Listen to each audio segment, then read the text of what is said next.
Dubai का सफर एक छोटे फिशिंग विलेज से दुनिया का फ्यूचरिस्टिक शहर तक कैसे हुआ। ये कहानियां लीडरशिप, इमेजिनेशन और प्लानिंग का एक मास्टर पीस है। शेख मोहम्मद बिन राशिद और अल मखदूम फैमिली की विजनरी सोच ने दुबई को ट्रेड और इकोनॉमी का सेंटर बनाया। आर्टिफिशियल आइलैंड, बुर्ज खलीफा और मॉडर्न पोर्ट्स सिर्फ आर्किटेक्चर की अचीवमेंट नहीं बल्कि एक विजनर की तस्वीर है। हर प्रोजेक्ट में स्ट्रेटेजी और फोरसाइट नजर आती है जो दुबई को वर्ल्ड मैप पर एक अलग आइडेंटिटी देती है। लेकिन दुबई का सक्सेस सिर्फ रिसोर्सेज पर डिपेंड नहीं थी। इस मुल्क ने अपने जियो स्ट्रेटेजिक लोकेशन को यूज करके ट्रेड और फाइनेंस का हब क्रिएट किया। इंटरनेशनल पावर्स जैसे यूके, यूएस, चाइना और इंडिया से पार्टनरशिप से दुबई का प्रोजेक्ट को फंडिंग और स्टेबिलिटी दी। यूएई फेडरेशन ने पॉलिटिकल फ्रेमवर्क दिया जहां से सिटी को अपने ग्लोबल जर्नी शुरू करने का मौका मिला। दुबई ने वाइजली डाइवर्सिफाई किया ताकि वो सिर्फ ऑयल पर डिपेंड ना रहें। दुबई का विजन हर फील्ड में एक ही मैसेज देता है, प्रोग्रेस सिर्फ वेल्थ से नहीं बल्कि स्मार्ट गवर्नेंस और इनोवेशन से होती है। दुबई अपने क्लाइमेट और ट्रेड रूट की बावजूद हर चैलेंज को अपॉर्चुनिटी में बदल कर सामने आया। हर नए इनोवेटिव का एक क्लियर मकसद था, सस्टेनेबल और ग्लोबली रिकॉग्नाइज्ड ग्रोथ। आज के इस सफर में हम देखेंगे कि ऑयल, एजुकेशन, टूरिज्म और टेक्नोलॉजी के सेक्टर में दुबई के प्रेजेंट और फ्यूचर को किस तरह शेप किया। 2 दिसंबर 1971 को जब दुबई ब्रिटिश प्रोक्टोरेट से निकलकर यूएई का हिस्सा बना तो शेख राशिद बिन सईद अल मखदूम ने इस सिटी को नया दौर के तरफ ले जाने का फैसला किया। यूएई फेडरेशन ने दुबई को एक पॉलिटिकल और सिक्योरिटी फ्रेमवर्क दिया, लेकिन अपनी इंडिपेंडेंट आइडेंटिटी बनाने का काम लोकल लीडरशिप का था। अर्ली एग्रीमेंट और इंटरनेशनल ट्रेटीज ने दुबई को फॉरेन इन्वेस्टमेंट के लिए ओपन किया जो आज की डेवलपमेंट की बुनियाद बनाए। लीडरशिप के सेंट्रल फिगर्स शेख राशिद और बाद में शेख मोहम्मद ने एक चीज समझ ली थी, सर्वाइवर के लिए डाइवर्सिफिकेशन जरूरी है। उन्हें ऑयल से आने वाली इनकम को सिर्फ रिवर्स करने के बजाय पोर्ट्स, फ्री जोन्स और ट्रेड हब में इन्वेस्ट किया। इस अप्रोच ने दुबई को एक रीजनल कमर्शियल हब बना दिया। ट्रांसपेरेंट गवर्नेंस और कैलकुलेटेड रिस्क ने फॉरेन इन्वेस्टर्स को कॉन्फिडेंस दिया जिससे दुबई की पहचान और स्ट्रॉन्ग हुई। दुबई की लीडरशिप ने कभी शॉर्ट टर्म सोच पर रिले नहीं किया। Regional conflicts, fluctuating oil prices और इकोनॉमिकल डिपेंडेंसी के चैलेंज को स्मार्ट डिप्लोमेसी और प्रोजेक्ट्स के जरिए टैकल किया गया। दुबई के रूलर्स का विजन ये था कि एक सिक्योर और इन्वेस्टर फ्रेंडली एनवायरनमेंट क्रिएट किया जाए। यही वजह है कि ग्लोबल मार्केट दुबई को एक सेफ बेट समझता है। इसी कॉन्फिडेंस की वजह से दुबई एक ग्लोबल मेगा सिटी बन पाया। 1966 में दुबई को ऑयल वेल्स ने पहला प्रोडक्शन दिया जो इस शहर के लिए एक टर्निंग पॉइंट था। ऑयल रेवेन्यू ने दुबई को इंफ्रास्ट्रक्चर्स और गवर्नेंस के लिए इनिशिएट बूस्ट दिया। पोर्ट्स और ट्रेड सेंटर्स बनाए गए जो सिर्फ मिडिल ईस्ट ही नहीं बल्कि यूरोप और एशिया के बीच एक गेटवे बन गए। ये पहले स्टेप था दुबई का मॉडर्न इकोनॉमिकल मॉडल की तरफ। लेकिन शेख राशिद और शेख मोहम्मद ने ऑयल पर कंप्लीट रिलायंस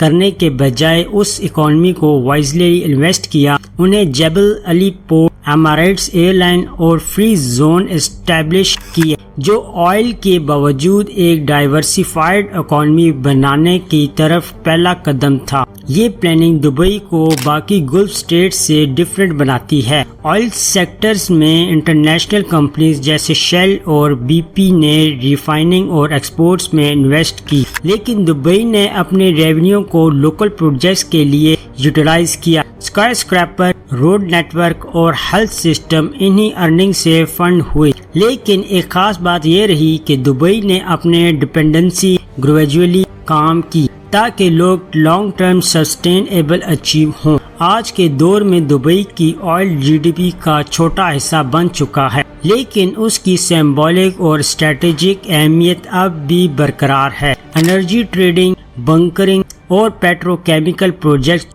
दुबई के रोल को रेलेवेंट रखते हैं। ऑयल की वजह से जो फाउंडेशन मिली थी उस पर एजुकेशन, टूरिज्म और टेक्नोलॉजी का पूरा इमारत खड़ा किया गया। ایجوکیشن دبئی کا وہ سیکٹر ہے جو ملک کی نالج بیس اکانومی کا بیک بون بنا رہا ہے۔ گورننس نے knowledge and human development authority بنا کر پرائیویٹ اور انٹرنیشنل سکولز کو ریگولیٹ کیا۔ یہی وجہ ہے کہ دبئی میں آج برٹش، امریکن، انڈین اور IB سرکلم ایک ہی سٹی میں اویلیبل ہیں، جو ٹیلنٹ پول کو ڈائیورسٹی کرتا ہے۔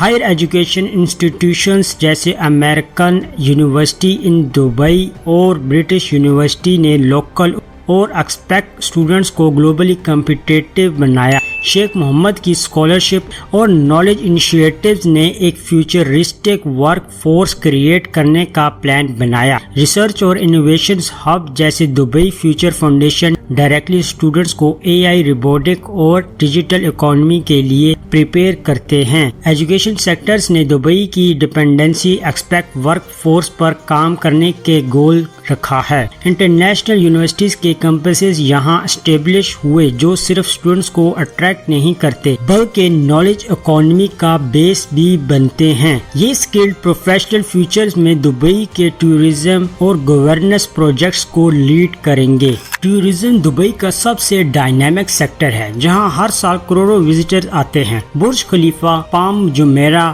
لگژری پورٹس اور تھیم پارکس دبئی کی آئیڈینٹی بن گئی ہیں۔ ایونٹس جیسے ایکسپو 2020 اور دبئی شاپنگ فیسٹیول نے سٹی کو کلچرل اور کمرشل ہاٹ اسپاٹ بنا دیا۔ اس سیکٹرز نے امپلائمنٹ بھی کریٹ کیا اور GDP میں اسٹرانگ کنٹریبیوشن دیا۔ لیکن دبئی نے صرف لگژری ٹورزم تک خود کو لمٹ نہیں رکھا۔ سسٹینیبل ٹورزم پروجیکٹس، ڈائیورسٹی سفاریز اور ہیریٹیج ولیج بھی ڈیولپ کیے گئے تاکہ کلچرل اور ماڈرنٹی دونوں ایک ساتھ پروموٹ ہوں۔ اس بیلنس نے دبئی کو ایک انکلوسیو اور یونیک ڈیسٹینیشن بنایا جو ایسٹ اور ویسٹ دونوں کے ٹورزم کو اپیل کرتا ہے۔ ٹیکنالوجی دبئی کا الگ بگ ڈرائیور ہے۔ AI labs, block chains adoption اور اسمارٹ دبئی انیشیٹو سٹیز کو گلوبل انوویشن ہب بنا رہے ہیں۔ سیلف ڈرائیونگ ٹیکسیز اور AI بیسڈ گورننس پروجیکٹس ایک فیوچرسٹک اربن لائف سٹائل کا سگنل دیتے ہیں۔ انٹرنیشنل انویسٹر اور startups Dubai internet city اور دبئی سلیکون جیسے ہبس میں اپنے آپریشن شفٹ کر رہے ہیں۔ ٹورزم اور ٹیکنالوجی کا کمبینیشن دبئی کے لیے انبیٹیبل ہے، جہاں ایک طرف میگا ایونٹس اور luxury life styles global intention کھینچتے ہیں، وہاں اسمارٹ گورننس اور AI ڈرائیون سولوشنز دبئی کو انوویشن کیپٹل بناتے ہیں۔ یہ اس نئی سٹی کی لانگ ٹرم گلوبل لیڈرشپ کی گارنٹی ہے۔ دبئی کا فیوچر کلیئر ہے، ایک ڈائیورسفائیڈ انوویشن ڈرائیور اور سسٹینیبل سٹی۔ شیخ محمد کی لیڈرشپ اور المختوم فیملی کا ویژن ہر نئے پروجیکٹ میں نظر آتا ہے۔ آئل نے جو فاؤنڈیشن پرووائڈ کی اس پر ایجوکیشن، ٹورزم اور ٹیکنالوجی کے پلرز کھڑے کیے گئے۔ ہر سیکٹر اپنی جگہ کنٹریبیوٹ کرتا ہے،